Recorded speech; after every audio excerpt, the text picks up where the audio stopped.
we have discussed about the violations in different spheres, and in terms of irrigation, we thoroughly discussed about the violations in the construction of Nagarjuna. Now we will see what is happening with Krishna. River Krishna, as we know, two districts, one is Mahabubnagar and the other is Nalgonda. These two districts are the districts which are completely having its agriculture and everything. The life is dependent on Krishna in these two districts. Krishna, Bhima, Tungabhadra. All these three rivers were present in one district, that is Mahabubnagar. Krishna, Bhima and Tungabhadra. In spite of having these three rivers, Palamuru is the center, Palamuru is a district, or Mahabubnagar is a district which is famous for the migration of labor. Why? Why people have to leave their places and go? If irrigation would have been properly done here, the situation would not have been like that. Mahabubnagar, though Krishna is running through the length and breadth of the state and entering into the other state from this border, there is no attempt to build Upper Krishna, Bhima or Tungabhadra low level canal, which I discussed Sanjeev Reddy stalling. Though these projects were designed much before 1956, so these three should have been executed. These three projects should have been constructed by at least making some efforts. In the entire period till 69, we see no paperwork, not even a single letter was sent to center or any other person or with other stakeholders like Karnataka by Andhra Pradesh government. Means they completely neglected these three projects. By neglecting that, what has happened? Entire Mahabubnagar is devoid of a proper irrigation source. Though Mahabubnagar is having Krishna, we can see Mahabubnagar city, Mahabubnagar town, actually now it's somewhat better. But Mahabubnagar town, 4 or 5 years before, we can see they used to get drinking water once in 15 days or 10 days. River like Krishna flowing in the district and you don't get drinking water. River like Krishna flowing in the district, you don't get the irrigation water. And we are forced to migrate as labor. This is the tragedy. And very interesting thing, Krishna river was the cradle of civilization in Paleolithic period, Mesolithic period. Pedamaruru, Chinnamaruru, or Dongalagattu, or Mudumal, all these are the centers when human evolution was there in Mahabubnagar district. Now what is happening? Where's human evolution? Human civilization evolved. Prehistoric people lived, and early historic phase is happening, and now people are forced to live because the same river is not the source anymore. This is the tragedy. Then come to the agriculture as a whole. Neglect of agriculture can be seen in this entire period. Expenditure on agriculture between 1956 and 68. If you see the disparity between the allocations, Andhra, it was 35.43 crores, whereas Telangana 15.66 crores. Telangana's share should have been 21.36 crores according to the gentleman's agreement, because the surplus which we get, you have to spend here. But what we are getting? We are getting 15.66, at least 5 to 6 crores less allocations to Telangana in agriculture sector. Then discrimination in fertilizer supply. We can see the statistics. Need not explain the statistics always. We can see if you can take 1 year reference date 64 to 65, 72.7% of fertilizer supply was in Andhra and we have 27, and check 67 and 68, very, very bad state. 91% of the fertilizer supply was in Andhra and 9% was in Telangana. How can you expect Telangana agriculturists to survive all the hurdles and thrive? This is the problem. Next, electricity. 1956 to 68, rural electrification. We can see Andhra got 98 crores, Telangana got 10 crores. Means 100, approximately 100, this is 10. 1/10 of the allocations you can see for Telangana. Rural electrification is a very important aspect for the developmental issue in rural areas. And very interestingly, when Andhra was reeling under powerlessness, means they did not have power, and Hyderabad was producing the power and we had electricity here. Our own Hyderabad was producing in 1930s, and now in United Andhra Pradesh, this rural electrification got a raw deal. And revenues. See, all these things are every department. I am showing you one example or two examples for each sector or a department. Revenue, for example, you take land revenue is a very important source of income for the government. And land revenue, in spite of the opposition from Telangana MLAs, it was hiked in Telangana. 1967. And you see, whenever you are hiking the land revenue and assessing, reassessing and adjusting the land revenue, it should be proper, justified and equal. And if you see the land tax of Andhra and Telangana, 1962 land tax, if we see, it is 13 crores 26 lakhs 31,366 land tax. And from Telangana it was 5 crores 1 lakh. 1967 they have amended tax after 5 years. What should have happened in general? Tax will always rise. If 13 crores 26 lakhs is collected from Andhra, at least it should be 13.26 or it should be 13 or 14, at least a marginal rise. Generally we see, did we see at any point of time tax is being reduced? No. But now Andhra tax, you can see land revenue collected after the amended tax in 1967, it was 12 crore 1 lakh. Previously in 62 it was 13 crores 26 lakhs. Now it is 12 crore 1 lakh. Come to Telangana, this is exactly the mirror image or the reverse of it. Like it was 5.1 crore, that is 5 crores 1 lakh. Now it is 5 crores 19 lakhs. Here it is a marginal hike, no reduction, but there is a hike. Why this injustice with Telangana? This is what we have questioned in 1969 movement. Lots of materials were distributed in 1969 movement, not only in the movement, even in TRC it was discussed, but of no use. Many discussions in TRC, if you see the TRC records, all these things were discussed in TRC, but because TRC is a toothless body, TRC is not a statutory body, it is not a council, it's a committee. So these things are becoming not so useful. Discussions are done, they are representing, but not fighting for it. This is the thing. Now, it is another crucial aspect of Telangana movement, that is employment. Since 1956, the violations were done till 68. It does not mean that there were no violations between 56. Since we are talking about the period, that is Andhra Pradesh, we are talking about it. Villodi, military rule, and every time you have violations. But that is not legal. Now it is legal. The violation has become illegal. Violations in employment has become a serious practice of Andhra rulers. There are 5 places where you can see the discrimination of Telangana. 1. Employment, promotions, gradation, transfers, service conditions. And they have ignored all the mulki rules, GOs issued by the same government. They issue the GO, but they don't implement. Secretariat, the General Administration Department, GAD issues a GO regarding non-mulkis, but they will never implement. They ignore presidential orders. They ignored constitutional provisions, Supreme Court orders. Everything is ignored. Blatant violation was done in terms of employment. This is a very serious issue happening with Telangana under United Andhra Pradesh. Basically because, first of all, TRC was having, in gentleman's agreement, Telangana Regional Council would have been the powers to employ or supervise the employment system scenario in Telangana.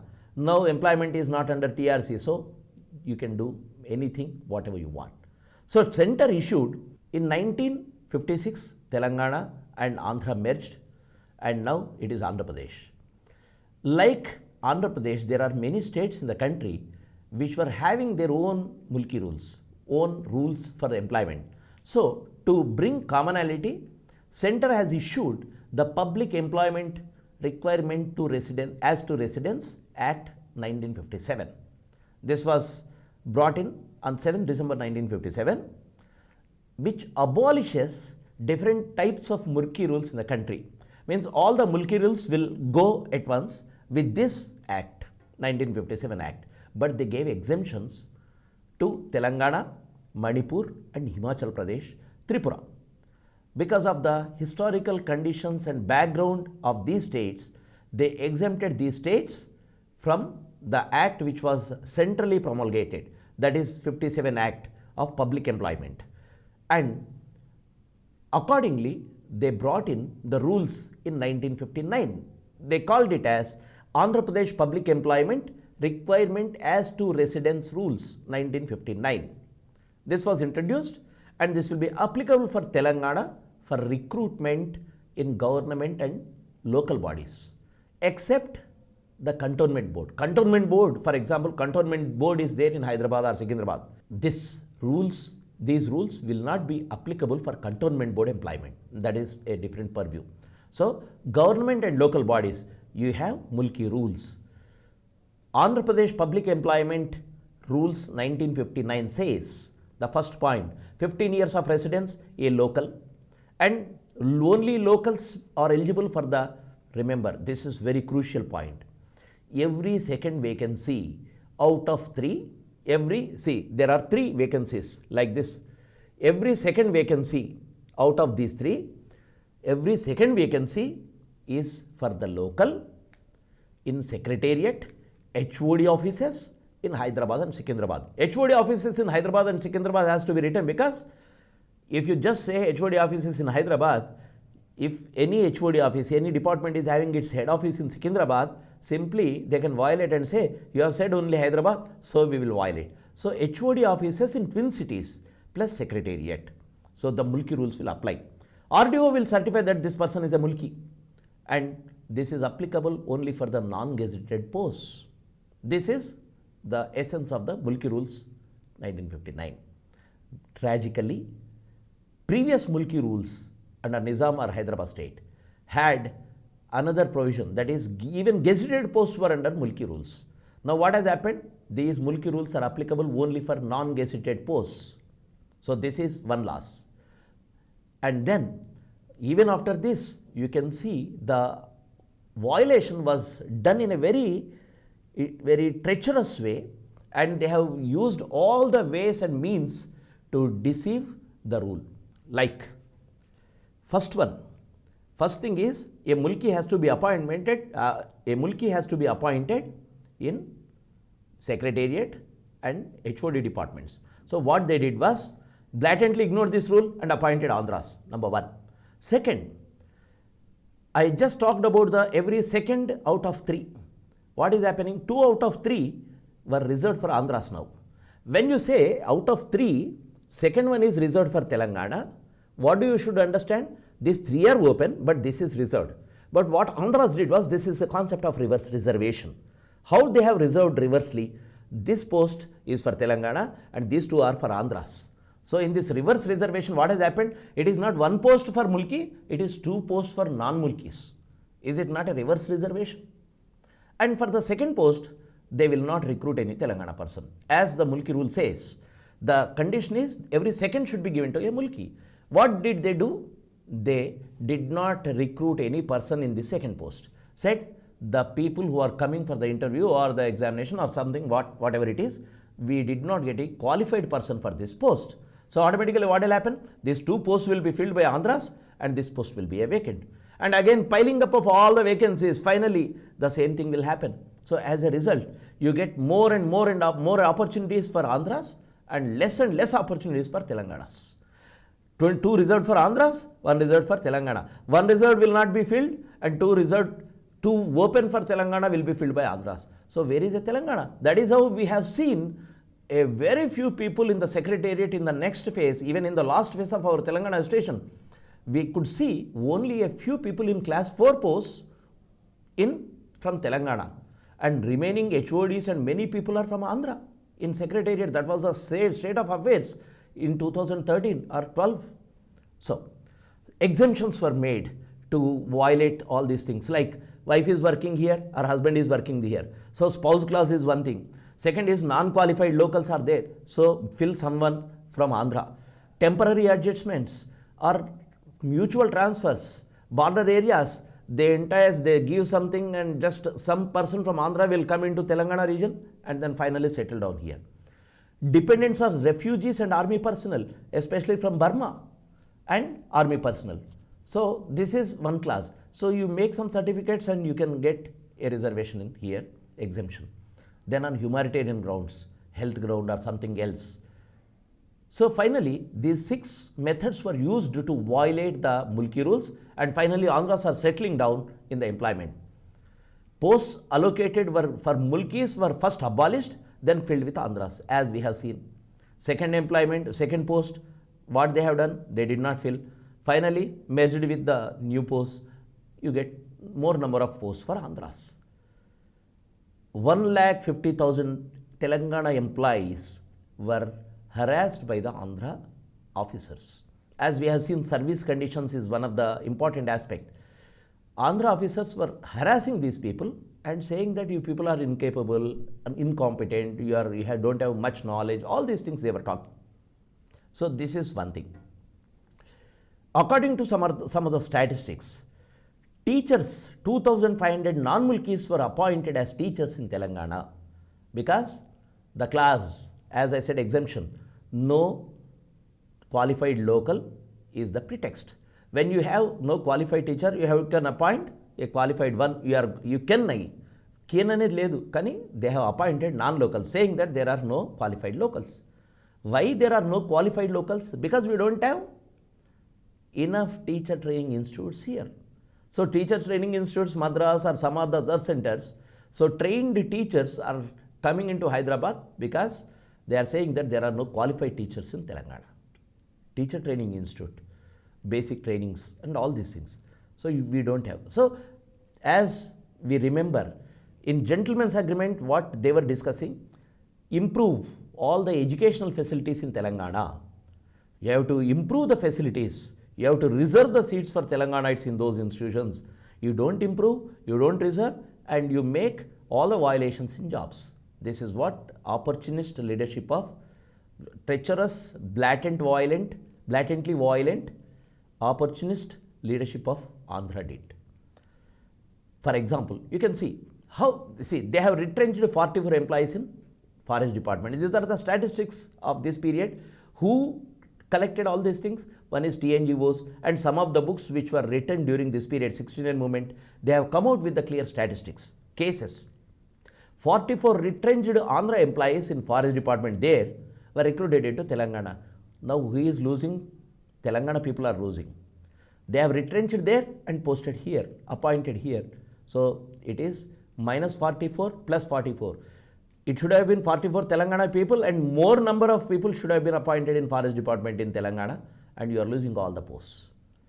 Departments were integrated where Andhras get benefited. For example, some of the departments will be there, the same department or redundant activity doing similar activity, so departments will be merged. And it was done only where Andhras are getting benefited. But where Telangana is getting benefited, they were delaying the prospects.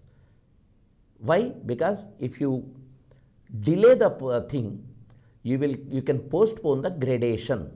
Why gradation is important is, if the gradation list, if the seniority list, grading list, everything is done, the next is promotions.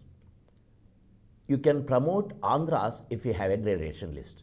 If you don't have a list of gradation for Telangana employees, you will postpone the promotion. Thus, Andhras will climb the ladder, climb the higher echelons as fast as possible, and Telangana's people or Telangana employees will be denied of their share. This was done. For example, Public Works Department, if you see, out of 120 promoted, only 6 were from Telangana. 120 and 6. What is the ratio you can see? It's so horrible. This, in gentleman's agreement, we were talking about the ratio, even in employment, even in retrenchment, even in promotions. Now what we are seeing? We are seeing nothing is being implemented. Teachers' pay. Pay scales. In Telangana, pay scales were something else. Andhra state, pay scales were something else. Jaishankar was narrating his own story in his biography or some interview. The pay scale of Telangana was higher. When Andhra Pradesh state came into existence, they reduced the pay scale. Then Jaishankar and other people approached the higher authority, some district educational officer also, said, this was our pay scale, please retain it. Then he said, we are not going to do. Go and ask the person who has given you the pay scale. Who gave the pay scale? That is Hyderabad state. Can they go back to Hyderabad state and ask for the same pay scale and retain it? There is no Hyderabad state, there is no Burgula, there is no government of Telangana. Now it is Andhra Pradesh. This is the blatant answer. This is the shameless blatant answer they were giving. If you don't want, you can leave the job and we'll recruit the other people. This is what they said to Jaishankar and other people. So they have to readjust themselves for the lesser pay scale. This lesser pay scale, the pay scale was not adjusted when you integrate the department. This is one example of restructuring of the departments. And TRC, Telangana Regional Committee, appointed a ad hoc committee to look into all these violations. 𝗳𝗧𝗦𝗔𝗧, a Congress leader, was the chairman of this, but this exercise was a futile exercise. They have done some work, they have brought out some facts, they have presented it, but there is no one to take action on them. So this is another violation. So what do you understand out of all these things? Basically, gentleman's agreement was an agreement which was made with an intention to safeguard the interests of Telangana people. Not just one field, not just employment, it is political, economic and agriculture. You can see political means when I am talking about the power sharing, like political parties, political power with deputy CM, CM post or portfolios, that should be in a fair and transparent manner, that sharing. So you have that clear writings in gentleman's agreement in terms of sharing of the power, but it was not done. So political violation you can see. Then second one is the economic aspects. What are the economic aspects? When we talk about the economic aspects, you talk about the agriculture. Irrigation is a very, very big subject which can alter the entire economic scenario of the country. For example, you take the case of irrigation. We have talked about big projects. I would like to explain about a smaller thing, like minor irrigation. What do you mean by minor irrigation? Tanks, wells and canals which are linking up the tanks with the rivers. So canals. Minor irrigation was never taken seriously. Allocations were done in a very haphazard or a biased way. If you don't allocate funds for minor irrigation, what will happen? The region which is completely dependent on minor irrigation, like Telangana, will suffer. Tanks will collapse. Desilting will not happen. When desilting is not happening, what will happen? The tanks which were storing more water will store less water. You don't have money to repair the canals. You don't have repair the streams. You don't have money to repair the sluices. You don't have money to repair the walls. So gradually what will happen? Tank will disappear, or tank will not serve the purpose which was serving as a great source of irrigation. In Telangana we have bigger tanks, very huge tanks, thousands of tanks. In Mission Kakatiya, what we are doing is resurrecting the whole thing now. I'll tell you, there is a proverb in Telangana. There is a saying in Telangana, it's not a proverb, like గంగాళం లాగా ఉన్న చెరువులు తాంబాళాలు అయినాయి. Gangalam means a vessel which will be having much depth. You can store much water like this. This is Gangalam. Tambalam means it's a flat plate like thing. Means the water retaining capacity, storing capacity of the tank is reducing to a minimum level where it is not useful for the irrigation purpose. This is what the pathetic condition happened because of the less allocations for Telangana agriculture, irrigation. That is how, if we link up this neglect of agriculture during this period, you can link up with the suicides of peasantry in Telangana in the latter phase. What is happening? I'll tell you a simple sequence. Tanks, wells neglected. Once you neglect all these minor sources of water, what is happening? If tank is drying up, if it is not storing much water, tanks are the storage, they work for the storage of water, at the same time they help for maintaining the groundwater table.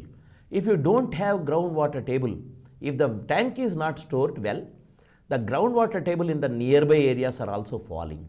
When groundwater table is falling, automatically what will happen? The wells which are giving you water at a higher level will go more deeper. Then you will set pumps, you will send pipes and take or lift the water. And now the old or traditional method of mota bavulu or other types of ratnam bavulu, all these things are gone. What is there now? You have bore wells. When you are going to dig earth and go deeper and deeper, gradually the water table is diminishing and you are not getting water. Previously we did not have bore wells because the minor irrigation source, that is tanks, wells, were supplementing the water needs along with the rain which is seasonal. Now you don't have tanks and wells, so groundwater table gone, and we are in quest of the water at 400 meters level. We are going deeper, digging, and finally not getting water. And our peasantry is spending money on bore wells and getting indebted to the money lenders and finally committing suicide. Don't you see a bigger tragedy in an aspect like non-allocation of funds for minor irrigation? This is what has happened under United Andhra Pradesh. So irrigation gone, electricity is important for development, we have seen, and employment is such a bigger thing where you have lost jobs to Andhras. Thousands of jobs, not hundreds, thousands of jobs are lost to Andhras. Blatant violation. Word, don't say violation mere. Blatant is a must word along with violation when you speak of employment. How did they violate? There are some smaller techniques, like for example BHEL like place. In the next 1970s, we can see the change. Like industrial areas like BHEL, when people were getting jobs in BHEL, in fitter, turner, all the tradesmen jobs, what is happening? Many people from Andhra are getting enrolled in the employment at Sangareddy because employment exchange is the one which is sending the interview letters or test letters. So you should enroll in Sangareddy through fake certificates, fake local certificates. Many Andhras got fake local certificates in Medak district, erstwhile Medak district, headquarters Sangareddy. Sangareddy Employment Exchange was having more number of fake mulki certificates. And all these people became locals and took employment in BHEL like centers, where you can see people taking up the opportunity of getting a job here. Government jobs, we have seen how they have violated. Thus, if we have to conclude, the entire violations can be framed like this. They did not care for rules, agreements and courts. Violations, wherever it benefited Andhras, they have resorted to all these measures. In terms of projects, the bias towards Telangana projects, we can see, and finally, irrigation is a major aspect in the next phase of movement. 𝗳𝗏 𝗺, we'll talk about him whenever we have time or whenever we have a context also. In his book 𝗚𝗎𝗪 𝗎𝗎, actually it was a series, written articles coming published, put in one book, that is 𝗚𝗎𝗪 𝗎𝗎 𝗳𝗏 𝗺. It's a fascinating work about the problem of water, issue of water of Telangana. 𝗳𝗏 𝗺, he is no more now. He was active in Telangana movement, last phase. So, deceit in irrigation, agriculture, impoverished the peasantry and people. And all the suicides and the impoverished and the monoculture of the crop pattern in Telangana, we have to attribute to the United Andhra Pradesh governance. Monoculture, we had a vibrant agriculture pattern And United Andhra Pradesh brought in monoculture, only 1 or 2 crops, and we lost the vibrancy, we lost the capacity to regenerate, and we are dying. Means Telangana peasantry died because of this loss of vibrancy, monoculture aspect. And employment, non-Mulkis grabbed the employment, and because of this, the last 20 years of violation, means 56 to almost 68. You can see 12 years.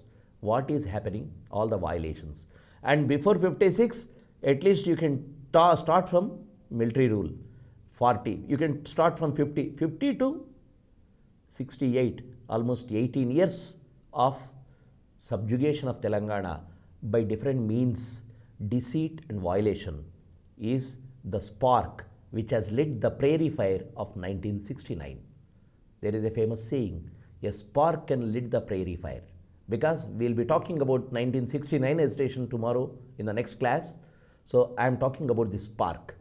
Spark can be somewhere, but once the spark becomes wider, it becomes a prairie fire. 1969 movement is a prairie fire, and these violations are the reasons why this spark has been lit to start 1969. Jai Telangana agitation.